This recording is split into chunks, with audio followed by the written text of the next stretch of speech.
I'm a follower of Jesus. It's the most important thing in my life.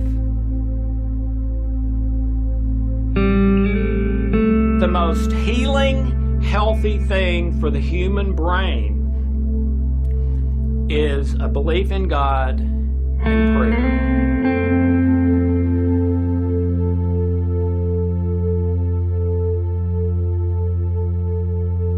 Hi, and welcome to the Spiritual Laws of Nature. I'm Dr. Alex Loyd, and we are in a series right now called The Top 10 Spiritual Laws as determined by our listeners over the last 16 years. I've already recorded the ones that would be my top spiritual laws, including some foundational material, what I call the greatest principle, which is, to me, kind of the one spiritual law that is the foundation of all of them. So if you want to get caught up, so to speak, that's a good place to start. What we're talking about today is entitled Mercy versus Grace. Mercy versus Grace. I've been working for over 30 years with people, coaching, counseling, etc. And I would say probably the number one thing that everybody wants more than anything else in their life is to feel like they are good, like they are a good person. Okay? I'm not sure I've ever counseled with anyone who wanted to feel bad about themselves. No. In fact, that may be why they're coming to see me, because they do, and that hurts so much, and they got to get away from that. Everyone wants to feel like they are good, like they are a good person. So, we're going to explore that and see how this issue can be the difference maker in whether you experience positive thoughts, emotions, feelings, beliefs, actions, and behaviors, or negative ones. It can change everything in a week, and I've seen it many, many times, and it kind of did that in my life. Okay, so I would typically, typically a person feels good about themselves, they feel like they are a good person if they have been loved well growing up. If they have not been loved well, if they have been dealt harshly with a lot, yelled at a lot, anger, unkindness, constant criticism, then they probably don't feel like they are a good person. Studies tell us that kids growing up need about 10 positives to every negative in order to feel good about themselves once they grow up, and that what kids typically get is 10 to 20 negatives to every one positive. So you see the problem. Studies say that about 25% of all adults have either been physically or emotionally abused in their growing up years to some extent. I was. My wife was. Most of the people that come talk to me were. So, am I good? Largely determined by have I been loved, or the opposite of love, fear, anger, discouragement, criticism, etc. All right? Here's kind of how I see it. Mercy is withholding punishment. Grace is declaring not guilty even though you are guilty. And let me give you a story. This is not original with me. Let me give you a story to illustrate this. Let's say there's a judge who's up on his platform, behind the big wooden desk with his black robe and gavel. And a young lady comes in who's been caught speeding. And they have her on radar. There's no doubt she was speeding. If the judge asks her, she will say, I was speeding. Okay? And the judge hits his gavel and declares her not guilty. Oh, I'm sorry. He declares her guilty. Sorry about that. He declares her guilty, but with no punishment. Okay? Says, first warning, I don't know. But guilty, no punishment. That's mercy. Then another lady comes in who's been found speeding, and there's no doubt that she's been speeding as well. The judge hits his gavel, says guilty, like he did the first young lady. But then he stands up, takes off his black robe, folds it up, puts it on the chair, walks around to where the young lady is, pulls his wallet out, takes out a $100 bill, pays her speeding fine, gives her a hug and a kiss on the forehead, and says, "I love you, honey." It's his daughter. That's grace. Okay? Except for the declaring guilty. And in that instance, maybe that's what the judge would have done. He would have declared her not guilty, walked around, and paid her fine. I don't know. But the problem with grace, as you probably already now see, is one word: justice. Okay? Free grace that isn't paid for violates justice. And you can't do that. That is just a part of who we are as human beings. Every civilization we have ever discovered, and I heard we found another one about 2 or 3 years ago, somewhere deep in the Amazon rainforest, that apparently was extremely primitive, still used sticks and sticks and bows and arrows, and hunted and painted their faces and bodies and everything. And as far as they could tell, hadn't had any contact with civilization and was basically living almost like caveman type of an existence. But every civilization we've ever discovered had two common things. They worshipped something, the sun, a rock, somebody in the tribe, maybe God, okay? They worshiped something. And number two, they had a system of justice. I think they even discovered a tribe of cannibals once. But they had a very extensive system of justice. I mean, you do this and this is the punishment. You do that and that's the punishment, okay?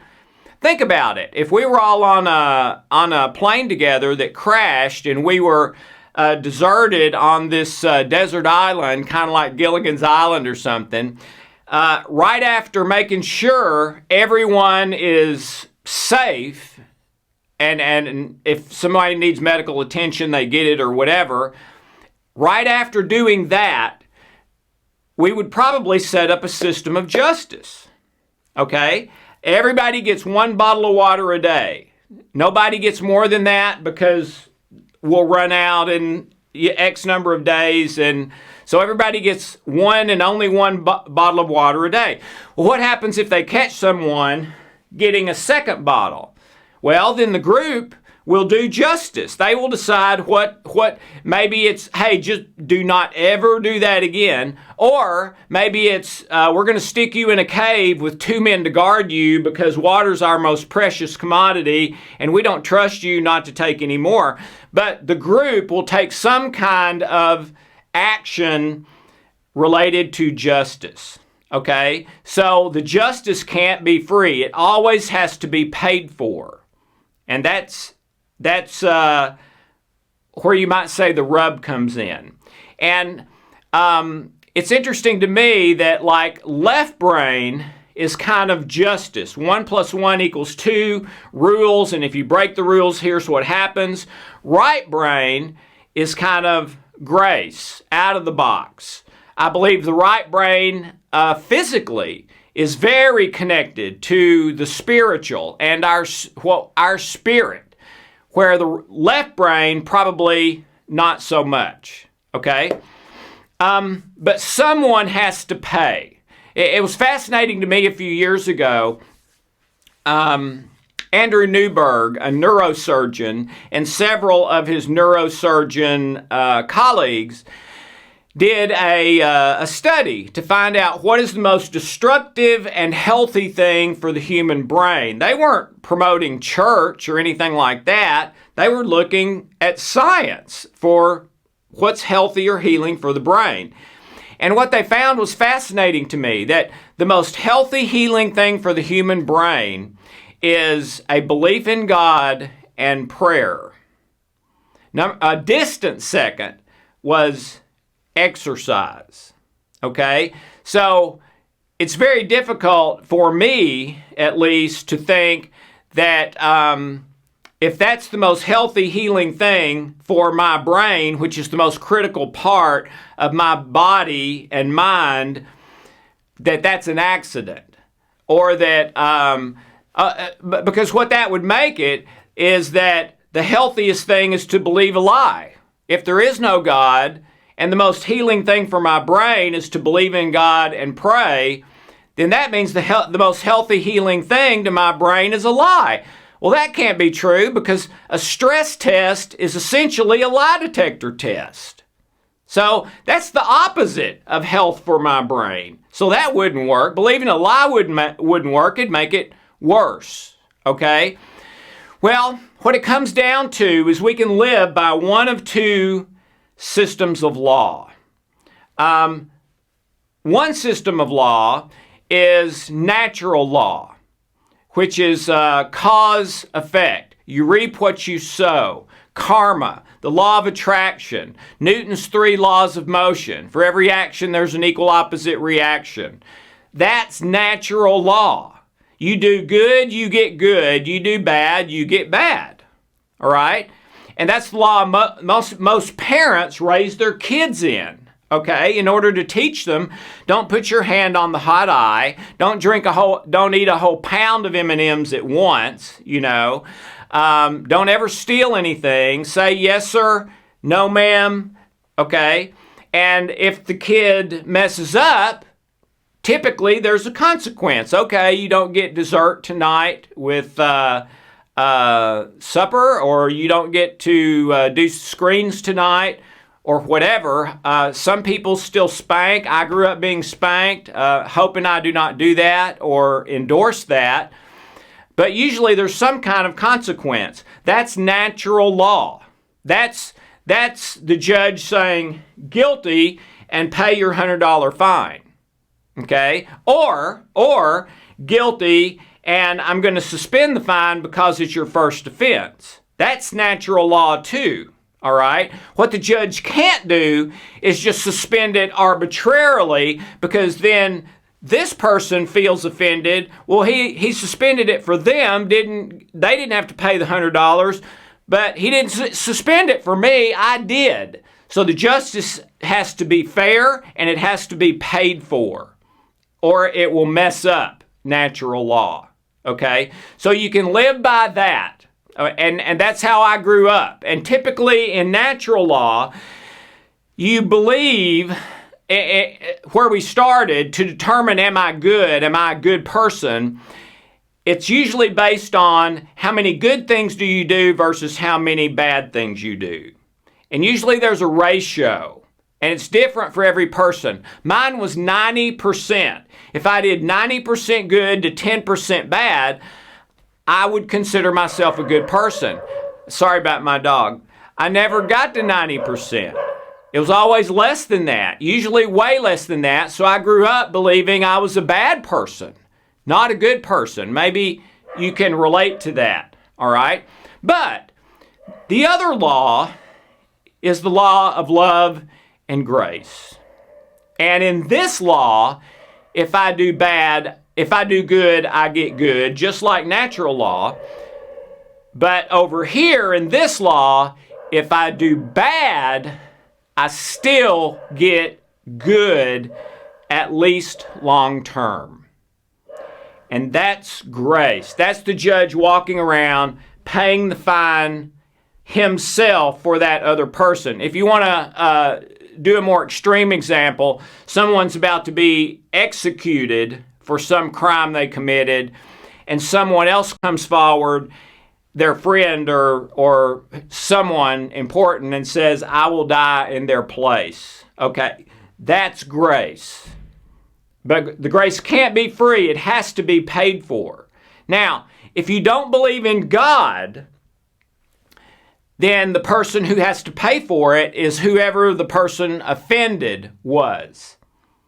In other words, they stole from me, but I'm not going to, I'm going to forgive them. I'm going to choose to forgive them, even though they stole from me. And to me, you know you've forgiven someone when you can say, I accept them 100% as a person with unconditionally. I accept them 100% unconditionally as a person. When you can say that, you can know pretty well you have forgiven. All right? If you don't believe in God, that's the only way I know of to get grace, even if you're trying to live over here. Because the grace is paid for to an extent. It's paid for by the person who was wronged or offended. And the only way that person can do that is to say, basically, yeah, what they did to me was not right, was not fair. I maybe even have legal recourse, but I choose love for them, ... anyway. Because I'm living over here in the spiritual law, okay? But if you are a child of God, if you are a believer, if Jesus is your Lord and Savior, then that bad has already been paid for. So if I do good, I get good. If I do bad, I still get good long term. All things work together for good to those who love the Lord and are called according to His purpose, which is love, very specifically stated. Okay?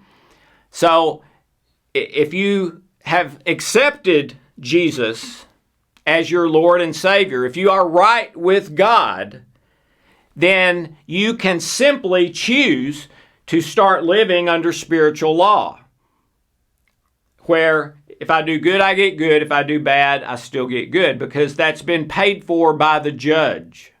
The judge paid for that for me. Okay? The difference in that and the judge we started with in the example is God hits the gavel and declares me not guilty, even though I did it. Why? Because that was paid for by Jesus 2,000 years ago, which means the sin does not belong to me. It belongs to who paid for it. So it belongs to Jesus, not to me, and it does not have to be paid for twice. When you go in the hardware store and pay for a hammer, and then you say, somebody just called. I've got to go somewhere. I'll be back to pick up that hammer, okay? Well, when they come back 3 hours later the next day and show the receipt, I came to pick up my hammer that I paid for, the guy behind the desk doesn't say, oh no, you left, so now you've got to pay for it again. No, of course not. You paid for it. It only has to be paid for once, okay? So you can choose to live in spiritual law, which means you don't have to feel guilt, shame, and all of that other stuff when you mess up. What you can feel now instead is gratitude and thankfulness. Because, yes, I was guilty and I deserved punishment, but it was paid for by God, and now I get good even when I do bad. Okay? So whether you grew up in a natural law situation or spiritual law situation, as an adult, you can choose spiritual law, which is grace, rather than natural law, which is at best mercy. The secret to being able to do this, in my experience, is humility. People who think of themselves as very superior have great difficulty doing it. People who think of themselves as very inferior have great difficulty doing it. I don't deserve grace, okay? Everyone deserves grace. You believe that because you were not loved well. You had a lot of fear, anger, low self-worth programming. But that programming is not you. It's in you, but it's not you. It's in you the way a computer virus is in a computer or a splinter is in your finger. But according to God, it's not you. Humility, on the other hand, is simply believing the truth about yourself. I'm not any better than anybody else. I'm not any worse, but I was perfectly made by God, and He does love me completely and has paid the price for me. Okay? So, yeah, I'm going to accept. That's not based on any work of mine. It's based on accepting His gift of love. All right? So I accept. And I'm going to live over here where I get good no matter what, because all my bad has already been paid for. But most adults and most believers that I've worked with, even though they may quote scriptures about the spiritual law and grace, they really are living in law and full of negative habits and addictions and don't feel good about themselves a lot of the time and believe a lot of lies about themselves. And, well, yeah, it's from our upbringing. And there's a passage in Genesis about the heart. It says man's heart is inclined toward evil from his youth. Now, maybe some of that's our upbringing. Some of it's just natural. But anyway, no matter where that is, from thinking of myself as a 100% good person to a 100% bad person, and for most of us, it's in the middle there somewhere. Starting now, you can choose to live in grace, where you get good no matter what, and the rule is love, instead of only good when you do good. Occasionally, maybe you'll get mercy and not punish bad, but in some cases, getting bad because you do bad, all right? Yeah, you can simply choose to live here. God said, I've set before you life and death. Choose life. And in Galatians, Paul reprimanded them and said, who has bewitched you into believing another law? And the law they were believing was the old law. You have to do all these rules and regulations or you're lost. You're not saved. And with grace, that was all gone. Okay. So, anyway, that is my hope and prayer for you, is that you start choosing to live in spiritual law, in grace, which requires love, rather than justice, mercy, and law. You do good, you do good. You do bad, you get bad. All right? All that's required to live here is love. And to me, it's basically this. No matter who offends me, or whether I do the wrong thing myself, or wake up on the wrong side of the bed, don't feel good. I mean, the circumstance doesn't matter. This is what applies. I choose love, ...